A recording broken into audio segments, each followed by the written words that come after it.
Fala comigo, moçada. E aí, beleza? Tudo bem com todo mundo? Eu sou o Júnior Corrêa e estamos começando mais um Fala Comigo, sempre em nome de Laboratório Nossa Senhora da Piedade e também do Gigabyte e agora do curso de oratória Domine a Arte de Falar. E hoje nós vamos conversar aqui com vários doutores e quase doutor. Vamos conversar com a doutora Cristiane Dias, ela que é do PROCON, a doutora Joyce Saturnino, que é do Sejusc, e o Emiliano, que é mestre em educação e futuro advogado lá da Faculdade Dinâmica. Eles estão aí com a prática extensionista da Faculdade Dinâmica, voltado ao direito do consumidor, ao superendividamento. Portanto, se você se identifica aí como superendividado, esse programa vai ser bom para você, tá bom? Então, para a gente começar o nosso bate-papo, eu gostaria de jogar a peteca para ela, doutora Cristiane Dias. Boa tarde, bem-vinda aqui aos estúdios da TV Corrêa, menina. Boa tarde, pessoal, boa tarde, consumidores. Todos nós somos consumidores, boa tarde, Júnior. Agradeço a oportunidade, agradeço também aos alunos da Dinâmica que estão aí organizando, nos convidando. E estamos aí para esclarecer, para elucidar algumas dúvidas. Muito obrigada. E nós estamos aqui num formato meio diferente, vocês estão habituados a gente fazendo uma mesa mais alta, mas aqui porque a turma é grande, nós estamos usando o cenário do podcast para poder bater esse papo, mas o importante é a informação. Doutora Joyce Saturnino, bem-vinda aqui também aos estúdios da TV Corrêa. Muito obrigada, boa tarde, pessoal. A gente está aqui para elucidar alguns fatos sobre o superendividamento, acolher os consumidores superendividados, abrir as portas do Sejusc, principalmente, né, do Fórum de Ponte Nova, para atender todos esses consumidores. Emiliano, meu amigo de longas datas, tudo bem com o senhor? Tudo bem, Júnior. Boa tarde, satisfação poder estar aqui. Quero agradecer já de antemão a sua disposição desde o primeiro momento que eu entrei em contato com você. Você foi muito solícito. É uma satisfação muito grande poder estar aqui e poder participar também. O nosso objetivo sempre é trazer o máximo de informação possível às pessoas que acompanham o nosso canal, a TV Corrêa lá no YouTube. Então é um bate-papo muito legal, até porque o superendividamento eu acho que é um assunto tão atual, né, que grande parte dos brasileiros fazem aquela famosa pedalada, deixa de pagar uma coisa para pagar outra e com isso vão gerando alguns juros e tal. Doutora Cris, para a gente começar aqui, eu estou chamando de Cris, gente, porque eu conheço a Cristiane há pouco tempo, tá? Então eu tenho liberdade com ela. Para a gente começar então, como que a pessoa entende que ela é super endividada a partir deste momento que ela fez essa identificação pessoal? Qual que é o primeiro caminho que ela deve percorrer? Então, o superendividamento, como você falou, acho que é um dos maiores problemas da atualidade. Não vou falar que é o maior, porque são muitos, mas é um dos maiores, porque ele acarreta outros tantos problemas, né? O superendividamento é a situação que a pessoa de boa fé ela se encontra porque ela não consegue adimplir os seus compromissos, pagar as suas dívidas, e ela não tem a sua dignidade ali preservada, né? Como uma pessoa que não consegue pagar as suas contas, às vezes um pai de família que não consegue sustentar a sua família, eu falo que isso eu acho que é um dos principais. Ele perde o respeito da família. Sim. Então, a dignidade da pessoa humana ali, ela está sem ter o respeito. Então, assim, não é discutir. Eu não fiz um empréstimo. O juros está abusivo. Não é discutir nada. É realmente, eu fiz, eu realmente peguei e eu não estou conseguindo pagar. Eu me embananei, eu me endividei. Eu fiz mais do que eu poderia. A minha capacidade de pagar está maior do que eu poderia. Então, essa lei é uma lei nova, é uma lei de 2021. É uma lei que ficou muito tempo entre Câmara, Senado, tiveram muitos juristas importantes aí que trabalharam nela e que ainda continuam trabalhando, tá? Temos muitos exemplos e muitos bons exemplos no direito por conta disso. E a gente foi uma luz no fim do túnel, porque hoje a gente tem um meio, uma solução de tentar ajudar as pessoas. O que acontece muitas vezes é que o consumidor ele faz uma vez o empréstimo e aí ele recebe um telefonema, tem uma margem aqui para você. Aí ele vai lá e faz mais um. Aí ele está já começou a apertar de novo, aí ele vê, vou lá procurar de novo. Então, assim, vai virando uma bola de neve, né? Às vezes eu não consegui pagar meu cartão esse mês, aí mês que vem eu já embananei de novo. O negócio é não começar, né? Mas hoje a gente tem esse meio de tentar solucionar o problema. Quando essa lei iniciou, veio, a gente conversou, a doutora Deise me chamou, nós assinamos o termo de intenção para poder colocar em Ponte Nova um local que se chama PAPRE Sejusc Procon. Hoje ele funciona, quem trabalha lá nele é a Joyce, né? Ela atende todas as pessoas. Então, a gente hoje tem os caminhos para iniciar e para procurar. Quando a pessoa se encontra numa situação de superendividamento, geralmente ela não tem nenhuma cópia de documento, ela não tem uma cópia de contrato, ela não tem nada. Ela nem sabe por que ela está recebendo pouco, tá? O negócio vai virando uma confusão. Então, é um atendimento que a gente faz de maneira calma, é um atendimento acolhedor, é um atendimento empático e sem julgamentos. Não precisa se preocupar de ir achando, eu vou ser julgada, vamos pensar por que aconteceu isso. Não, a gente não é nada disso. A nossa intenção é resolver. É que a pessoa tenha sua dignidade recuperada, que a pessoa consiga sobreviver e pagar suas contas. Hoje a gente vê que, principalmente, isso afeta muito os idosos.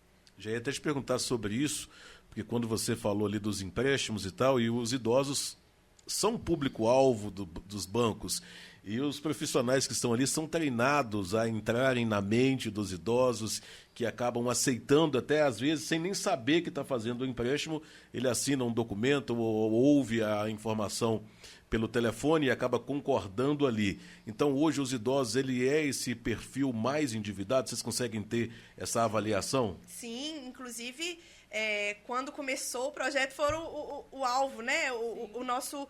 Não que a gente atende todas, sim. Né? Mas foi o nosso principal foco, porque, geralmente, eles são arrimo de família. Todo mundo sabe que, às vezes, não recebe muito, mas pinga todo mês. E aí, todo mundo sabe que o benefício vai cair. Aí a família vai aonde? Vai no coitado, e né? Ele sabe falar não. Ele geralmente não sabe falar não. A gente fala muito isso nas oportunidades que a gente tem para conversar com eles. Inclusive, a gente fez isso, né? Durante esses 2 meses, nós fomos aos grupos de práticas corporais do município, onde a gente tem muitos idosos, divulgando o projeto. Então, a gente vê que eles são o principal alvo. Aprender a falar não, aprender a saber guardar um dinheirinho, a se respeitar, né? A gente fica com muita pena de quando as pessoas chegam lá. Porque a gente vê que realmente eles fizeram e muitas vezes não é para eles, de maneira nenhuma. Sim. Né? Então, assim, é uma consciência financeira mesmo, uma educação financeira que não tiveram. E os filhos também não tiveram. Então, a gente está vendo que está realmente virando uma bola de neve. Então, hoje, o alvo principal é esse público mesmo. Então, como que a gente tem feito isso? Foi instalado, né, lá no Sejusc, lá no fórum, tem uma salinha lá, que é uma salinha que a doutora Deise tomou todo um cuidado, né, Joyce? Mas a Carolina, que é a assessora dela, tomaram um cuidado muito grande de colocar uma sala num local reservado, para que a pessoa tenha um acolhimento necessário, né? E a gente faz um trabalho multidisciplinar. Então, começa assim, a pessoa pode nos procurar lá no Procon. Geralmente, a pessoa não vai sabendo nem do projeto do superendividamento ou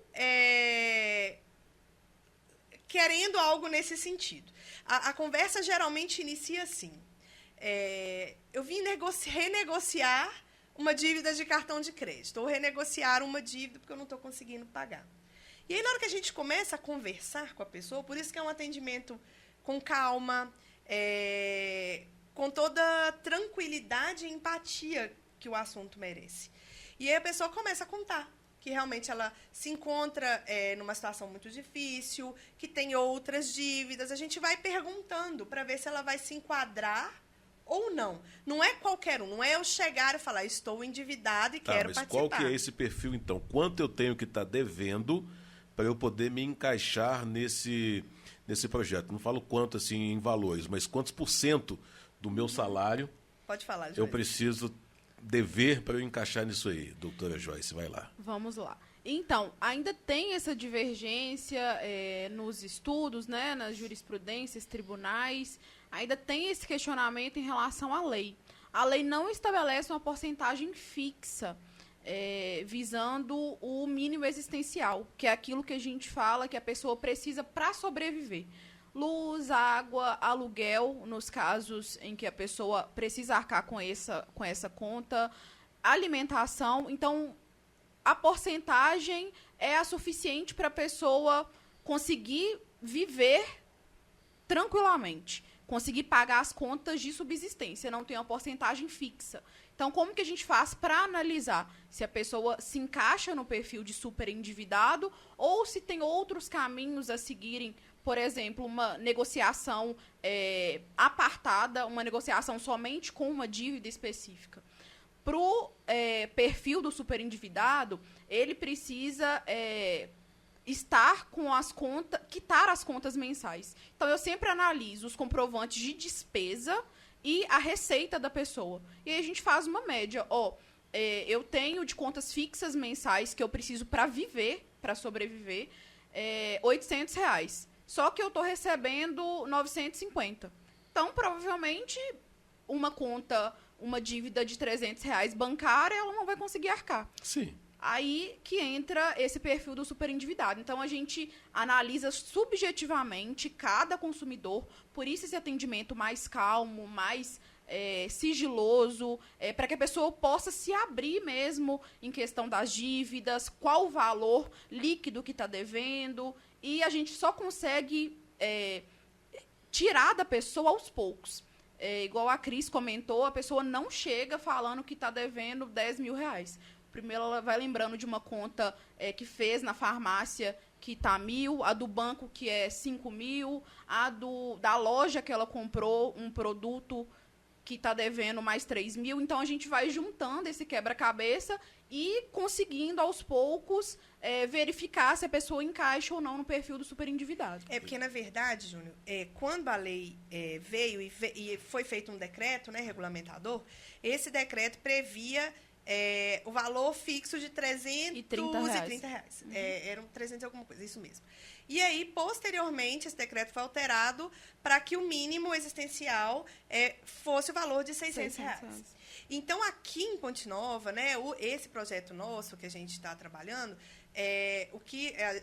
lá no Sejusc eles têm adotado esse entendimento de que é o caso concreto.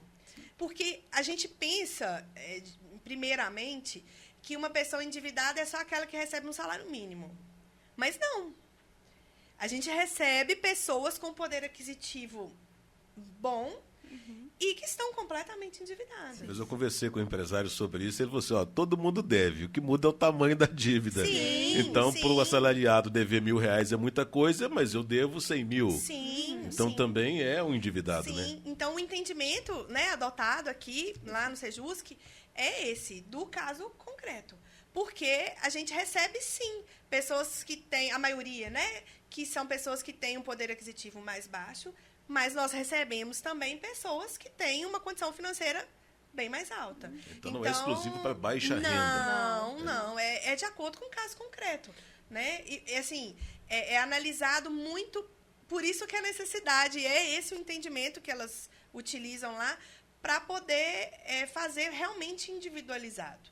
Às vezes, R$600 para você vai dar para você sobreviver. Você tem uma casa, que você não paga um aluguel, você é sozinho, mas às vezes o outro que paga um aluguel, ele tem um filho, enfim, vai ter outros tipos de gasto. Então, é analisado individualmente. É isso que Joyce está falando aqui, sim, que é o entendimento que a doutora tem utilizado lá no Sejusc. Pegando aí o histórico do brasileiro, o Emiliano, que é mestre em educação, ele está por dentro disso aí, né? A maioria dos brasileiros, não vou falar maioria porque a gente não sabe a porcentagem exata, mas grande parte da população brasileira ela é baixa renda, ela vive com um salário mínimo que deve estar o que hoje? R$ 1.518 reais.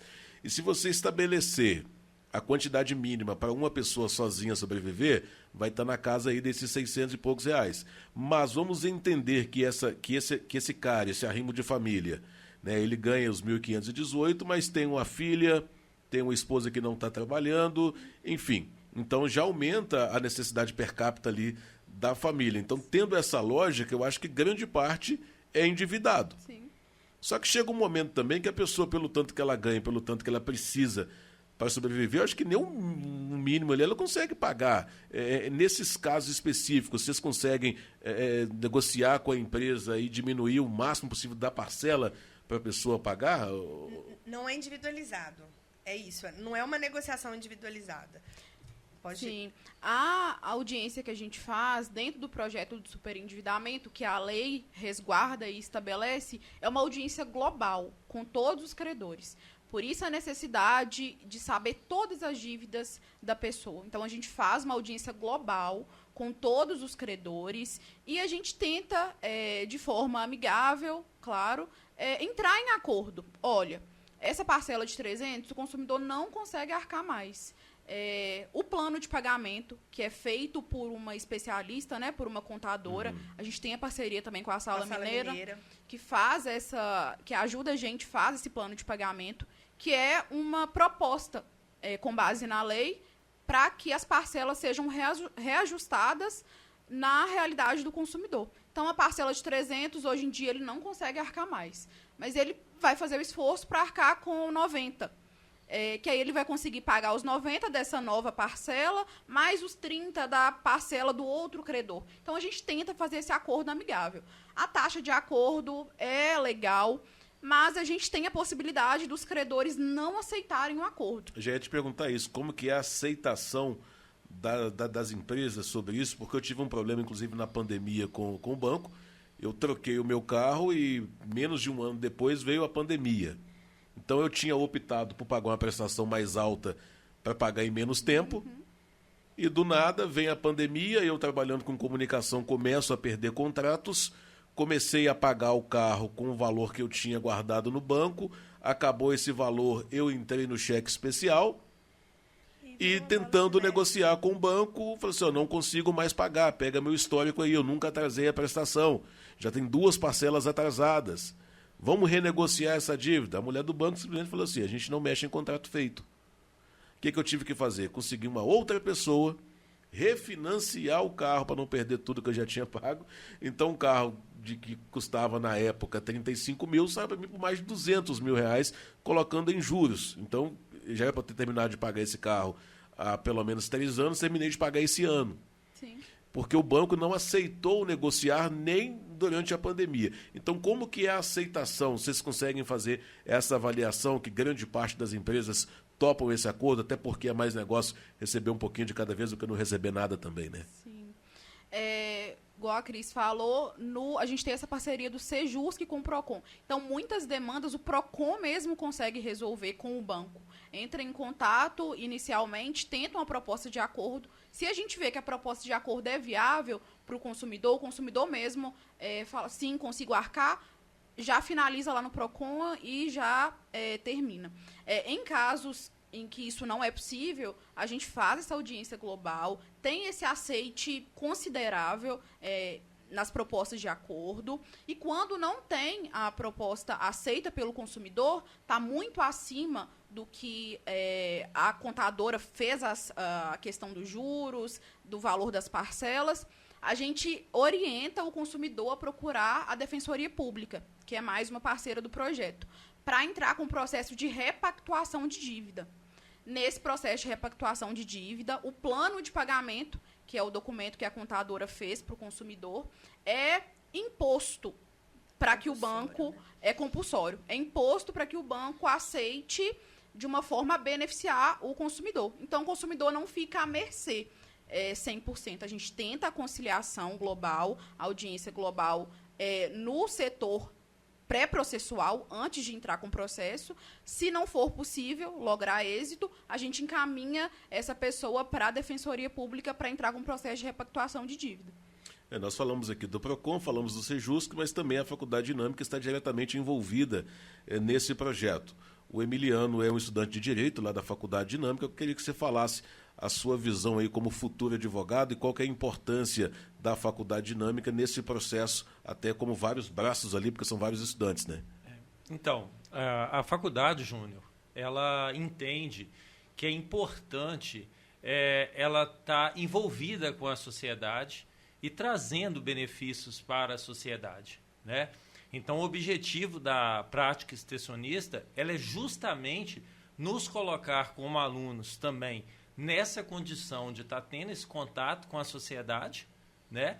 E, ao mesmo tempo, como aluno mesmo, individualmente falando, eu vejo assim, é uma oportunidade a gente poder estudar, mesmo, você me conhece tem muitos anos, já um pouco mais velho do que o restante da minha turma, mas é uma oportunidade que a gente tem, então, de alguma forma, a gente poder estar tendo esse contato e contribuir com um projeto, o quanto ele é importante para o cidadão, isso é diferenciado. E, além todas essas questões, eu vejo assim, igual como a Cris disse, que a lei é nova. Eu não conhecia a lei antes de ser aluno.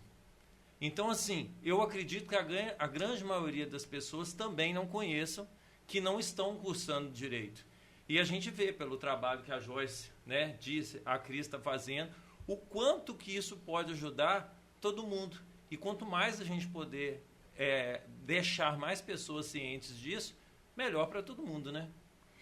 Porque talvez a falta de informação, né, seja um dos principais problemas e grande causa desse tempo todo inadimplente, né? E que bom que tiveram essa iniciativa, que bom que estão olhando também para essas pessoas que têm essas dificuldades. Então, só para reforçar, eu gostaria que cada um falasse um pouquinho daquilo que ele vai encontrar.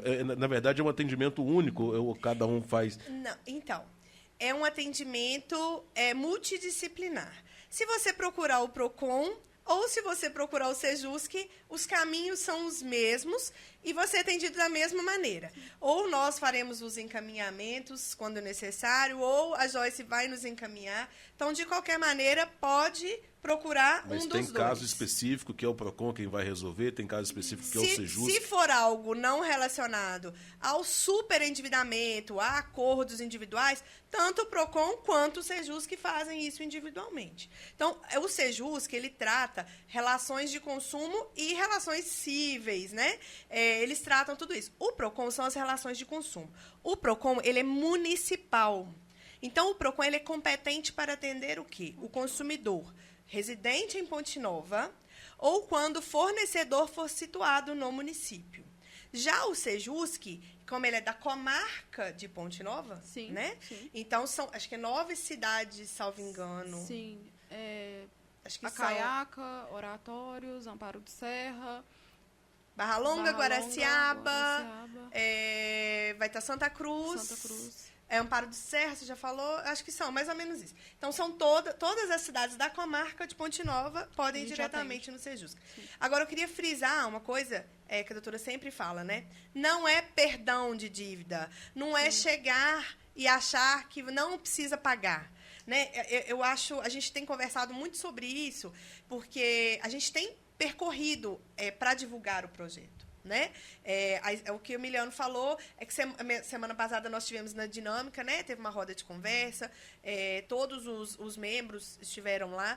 Então, assim, esse convite aqui é bem legal para a gente fazer mais um momento de divulgação. A gente tem percorrido locais, igual eu falei aqui anteriormente, que tem os idosos, a maior concentração de idosos. A gente tem tentado chegar nessas pessoas. Tá? Vamos começar agora nas escolas também, para ser uma educação financeira e virar uma coisa dentro de casa mesmo. Né? Há tempos a gente fez para trás, aí houve o PROCON Mirim aqui também. Então, agora a gente está tentando fazer essa divulgação, porque sempre que a pessoa pode falar, existe e podem procurar. Né? A nossa intenção é essa. Mas que as pessoas fiquem cientes que não é chegar e abrir a porta da esperança e falar, não preciso pagar. Tá? Porque tem gente que acha que é isso. É chegar, eu não preciso efetuar o pagamento de mais nada. E quando a gente fala, não, vai ter que pagar, mas de acordo, dentro das suas né, condições. de acordo com o que tiver ali, a pessoa acha que não funciona, que não é assim. Então, a gente tem que entender. Se você realmente tem a dívida, se você realmente fez, se você reconhece, nós não estamos discutindo direito nenhum ali, direito de informação, não estou discutindo nada, não estou discutindo que o contrato, a pessoa não teve sim, nada, não estou discutindo nada disso. Eu estou discutindo que eu realmente fiz e eu não estou conseguindo pagar. Vai ter que pagar, mas que seja de uma maneira diferente do que está pactuado mais ali, suave, né? mais branda. Mais branda. Inclusive, na lei, é o que a gente faz aqui em Ponte Nova, prevê o tratamento e a prevenção. Exatamente. O tratamento é o que a gente faz, o que a gente comentou aqui, audiência global com todos os credores, resolução do problema, parcial ou total, quando parcial. Outros encaminhamentos serão feitos, por exemplo, da defensoria, que eu já falei anteriormente, mas tem a prevenção, que é essencial e é parte primordial do programa. Inclusive, está disposto em lei, que é a oficina de educação financeira. Então, além de tratar, a gente previne para que não ocorra mais superendividamentos. Inclusive, um dos requisitos da lei é que a pessoa fique, pelos próximos 5 anos, sem contratar novos empréstimos, por exemplo. Coragem. Então, a gente faz essa oficina de educação financeira com a turma de psicologia lá da Dinâmica, que auxilia a gente também, para ensinar, né, para educar o consumidor mesmo em relação às finanças, organização. A Sheila, que é psicóloga lá, Sim. judicial, é um trabalho bem legal das pessoas que estão participando do programa. E lembrando, não é obrigatório. A gente tem que explicar, igual quando a pessoa chega, a gente identifica, né, a situação de superendividamento, a gente explica tudo que a pessoa vai ter que passar, né, todas as etapas, igual a oficina de educação financeira, não contrair novas dívidas nos 5 anos. Então, assim, a pessoa ela tem essa possibilidade de analisar e ver se realmente ela se encaixa ali, quer fazer, né? Se interessa a ela, não é nada obrigatório. Querer fazer é diferente de se encaixar, né? Sim, a pessoa tem que ter uma consciência de que vai mudar aquilo ali. E o que a gente tem falado, assim, que estatisticamente falando, né, Joyce, a gente tem percebido que o atendimento maior são de mulheres. Às vezes, o difícil é a pessoa se reconhecer como um superendividado. Tem muito também, difícil. é muito comum também o comprador compulsivo, né? Sim. Né? Que não consegue ficar sem comprar. Sim. E com isso ele se descontrola em algum momento. E entendendo a importância disso, inclusive até fazer uma chamada aqui, no dia 13 do mês que vem, eu acabei de fechar hoje com o educador financeiro, vai estar aqui no podcast, ao vivo na segunda-feira, falando sobre educação financeira. E o Emiliano aqui como professor, eu queria saber que há um debate muito grande e nunca chega numa conclusão sobre a implementação da educação financeira na grade curricular.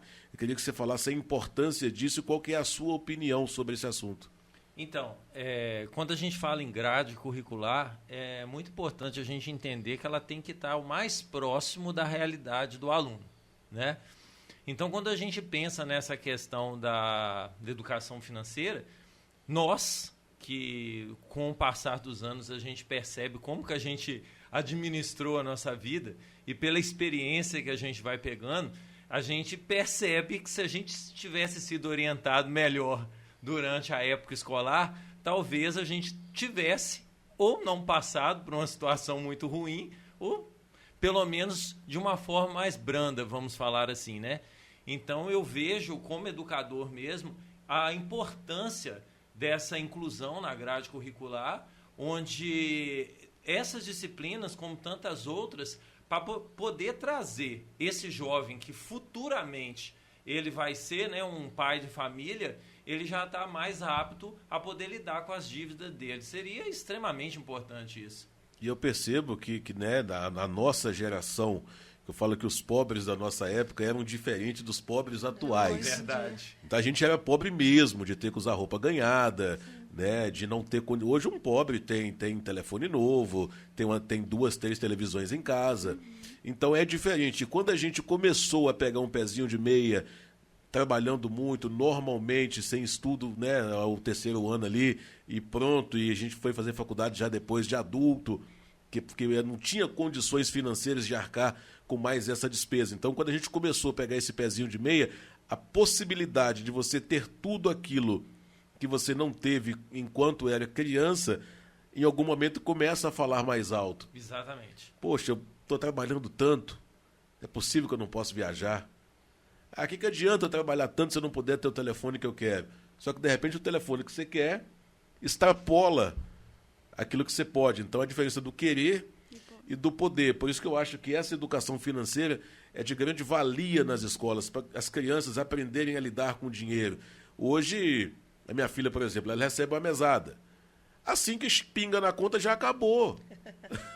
Ah, papai, faz Pix de 20.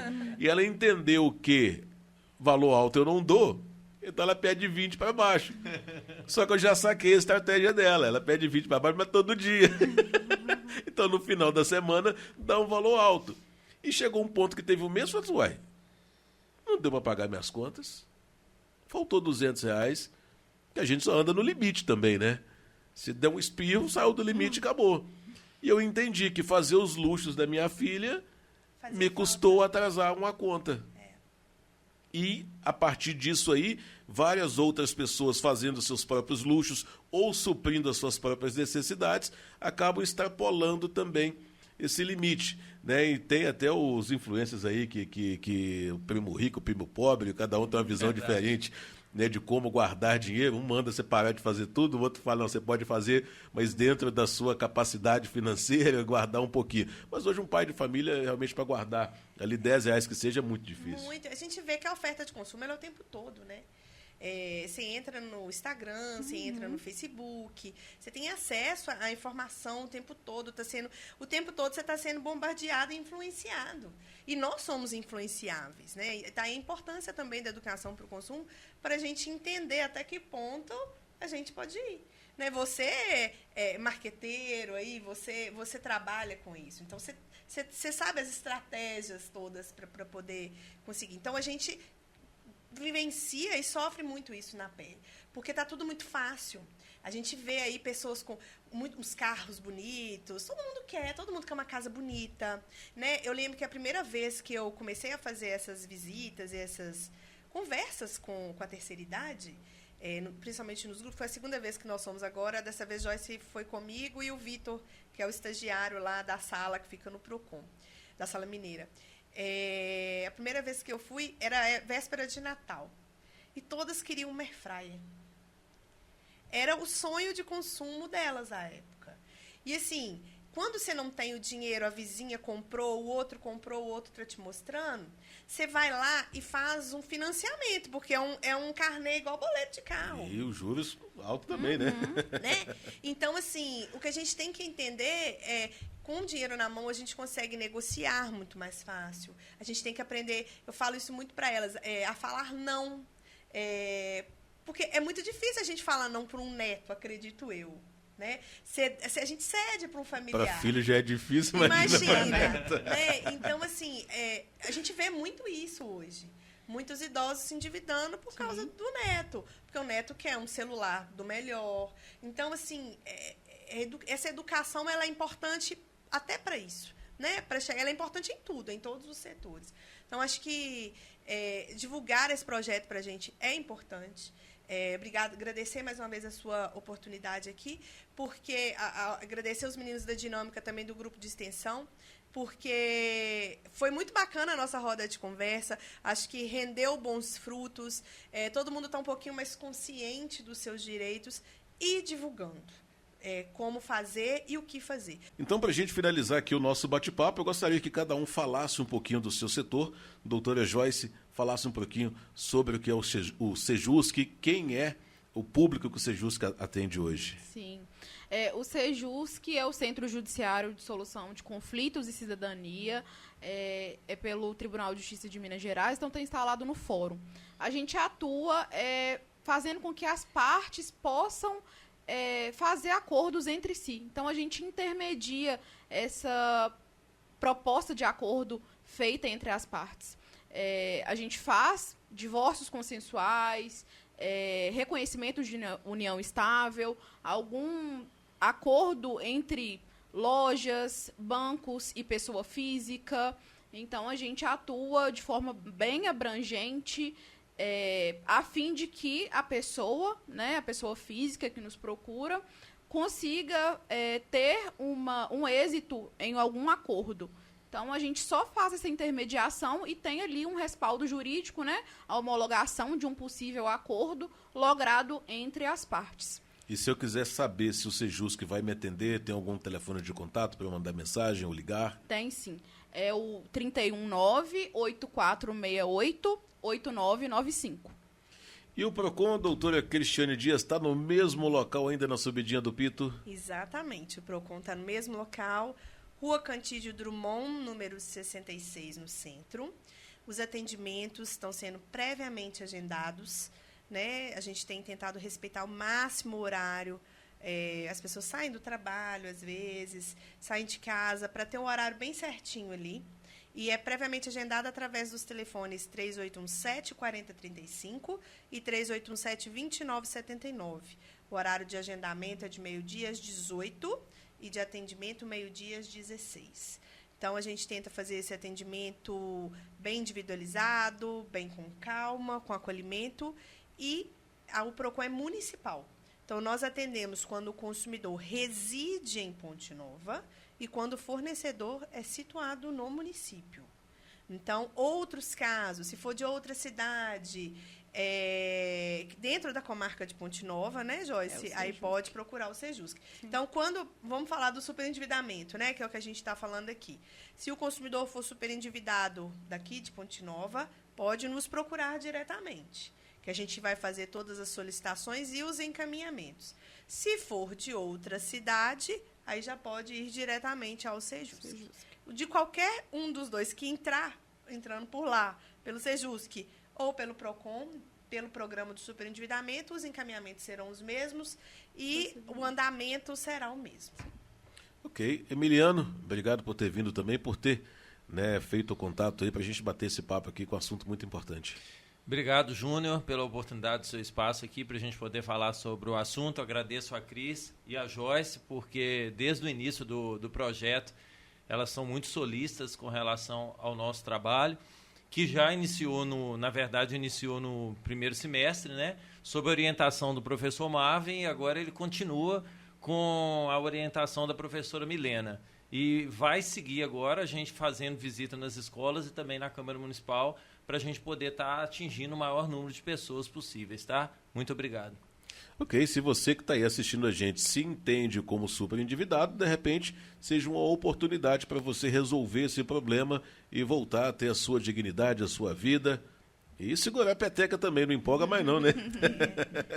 Valeu, meninas, obrigado. Valeu, Emiliano, tamo junto. Obrigada pela oportunidade. E só reforçando, na segunda-feira que vem, nós vamos conversar ao vivo aqui no podcast Trocando Ideias com o Júnior Corrêa, no dia 6, né, com o doutor Marco Aurélio Couto, ele é neurocirurgião, e no dia 13, na outra segunda, nós vamos conversar com o educador financeiro. Ele vai falar justamente sobre isso, sobre esse endividamento, né? O superendividamento da população brasileira, e vai dar dicas aí de como você poupar, como você guardar um pouquinho. Então você vai lá, resolve com as doutoras aqui e assiste o podcast para você aprender o que você não deve repetir. Valeu, até uma próxima, boa semana, bom início de mês para todo mundo.